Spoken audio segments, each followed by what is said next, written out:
Proseguono intensamente i controlli straordinari al Comune di Licata organizzati a seguito del Comitato Provinciale per l'Ordine e la Sicurezza Pubblica che si è tenuto presso la Prefettura di Agrigento.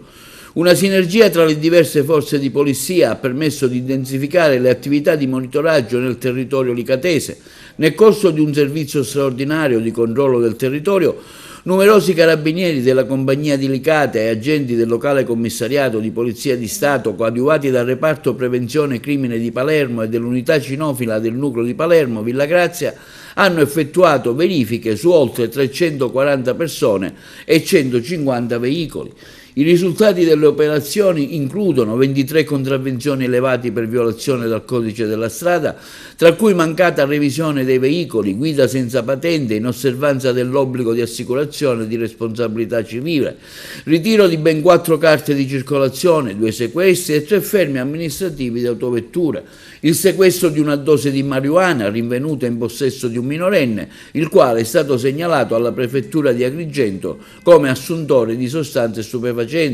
sequestro di 2 coltelli a serramanico trovati nella disponibilità di 2 giovani di Licata che sono stati deferiti all'autorità giudiziaria per porto ingiustificato di coltello. L'intensificazione dei controlli ha confermato l'impegno congiunto delle forze dell'ordine al fine di garantire la sicurezza pubblica e il rispetto della legalità sul territorio.